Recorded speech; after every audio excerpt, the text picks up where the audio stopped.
Welcome to Brainwaves, where we dive deep into the mysteries of the universe and the wonders of the mind.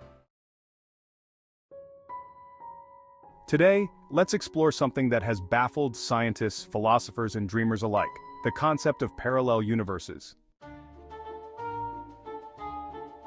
What if I told you that there could be infinite versions of you, that every decision you've ever made has created a new reality, a parallel universe where a different path was taken?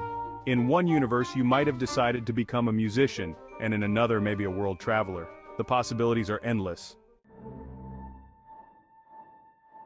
One of the most mind-bending theories is called the many worlds interpretation of quantum mechanics, proposed by physicist Hugh Everett in 1957. Quantum mechanics, at its core, is the science of the very small, governing the behavior of particles like electrons and photons. But quantum behavior is strange. Particles can exist in multiple places at once, a phenomenon known as superposition. It's as if an electron doesn't exist in a single location, but instead, it's smeared across a range of possibilities. Here's the kicker. Everett's many worlds interpretation suggests that every time a quantum event occurs, the universe splits into multiple realities, each one representing a different outcome. Imagine a coin flip. In one universe it lands heads, in another it lands tails. Both outcomes exist simultaneously, but in separate worlds. Now, this idea has profound implications. Every choice you make, every seemingly insignificant action, may be branching off into a new universe, creating another version of reality. The version of you watching this video right now could be different from the you who decided to scroll past it. But why haven't we encountered these other universes? Why can't we see or travel between them? That's where things get even more fascinating. Some physicists propose the idea of quantum decoherence, that once these parallel universes are created, they become independent, no longer interacting with one another. It's like radio stations broadcasting on different frequencies. You can't listen to two at once, but they're both out there, transmitting simultaneously. But what if there were a way to access them? Some speculate that the key could lie in the mysterious concept of wormholes, shortcuts through space-time. If wormholes exist, and if we could figure out how to use them, they might allow us to jump between these alternate realities, like stepping from one room into another.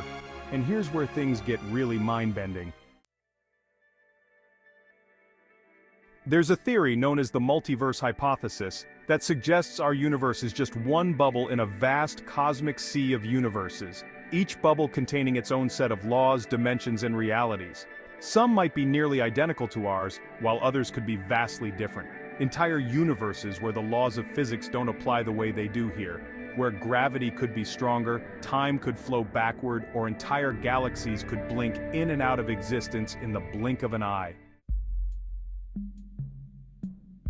But wait, what does this mean for you? For me? If there are infinite versions of us, are we truly unique? Do our choices matter? Well, that's where the philosophy comes in. Some argue that the existence of infinite versions of ourselves diminishes the importance of our decisions. After all, in one universe you succeeded, and in another, you failed. But others take the opposite view, that it makes our choices more meaningful. Because even though there may be countless versions of us, this version of you, right here, right now, is the only one that you will ever experience. Recently, physicists have started to question whether parallel universes might be detectable after all. There's a phenomenon called the Mandela effect, where large groups of people remember events differently from how they occurred. Could this be evidence of alternate realities brushing up against our own? People remember things that happened in a parallel universe, but not in this one. It sounds like science fiction, but some theorists believe there might be hints of quantum entanglement between parallel worlds, subtle interactions that, on a grand scale, could explain the strange discrepancies in memory and history. So as we explore the vast reaches of space, as we delve deeper into the quantum realm, one question looms over us. Are we truly alone in the universe, or are we surrounded by countless versions of ourselves, separated only by a thin veil of reality? Perhaps one day we'll find out. Until then, we remain travelers in this universe, pondering the infinite possibilities of what could be, what might have been, and what still awaits.